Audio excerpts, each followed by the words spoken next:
প্রিয় দর্শক, আজকে আমাদের সিম গাছের বয়স 21 দিন। গত সপ্তাহে আমরা আমাদের এই জমিতে মাচার কাজটি শেষ করি।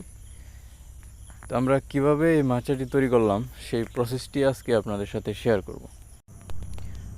মাচাটি প্রস্থের দিক দিয়ে আছে 4.5 ফিট এবং মাঝখানে যে চলাচলের রাস্তাটি আপনারা দেখতে পাচ্ছেন এটি রাখা হয়েছে 3 ফিট।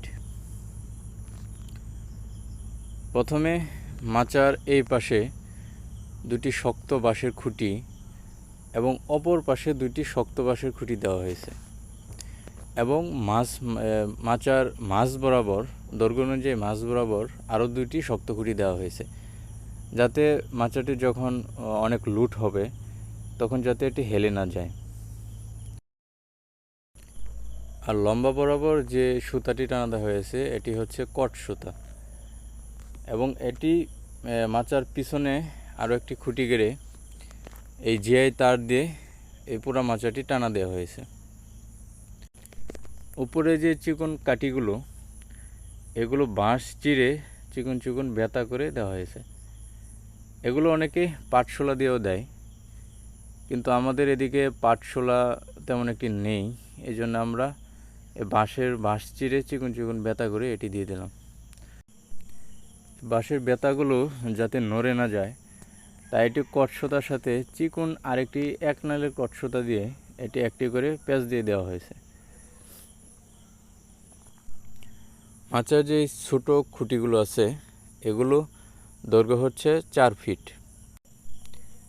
এবং এগুলো 7 ফিট পর পর 3টি করে খুঁটি দেওয়া হয়েছে।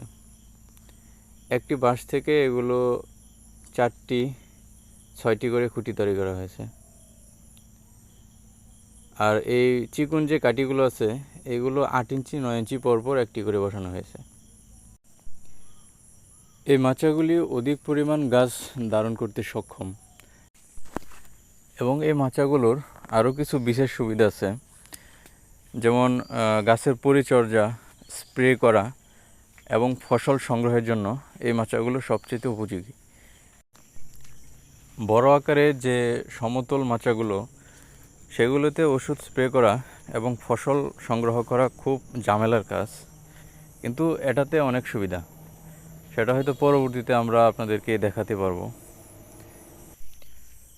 মাচাতে যেই 3টি কট সুতা দিয়ে টানা দেওয়া হয়েছে এগুলো কট সুতা না দিয়ে জিআই তার দিয়েও দেওয়া যায়।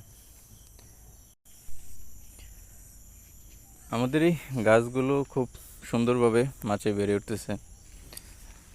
এখনো পর্যন্ত গাছগুলো বেশ রোগমুক্ত আছে। আর আমরা পানি নিষ্কাশনের জন্য এবং সেচের সুবিধার জন্য জমিতে বেড তৈরি করে নিয়েছি। এই দেখুন, যে চলাচলের রাস্তাটি এই দিক দিয়ে আমরা পানি সেচ দিব এবং এই পানিটি পুরোটা বেড জুড়ে ছড়িয়ে যাবে। তো প্রিয় দর্শক, আমাদের এই সিমের জমির পরবর্তী যে আপডেটগুলো সেগুলো আপনাদের সাথে ধাপে ধাপে শেয়ার করব। তো সেগুলো দেখতে হলে আমাদের সাথে থাকুন। ধন্যবাদ সবাইকে।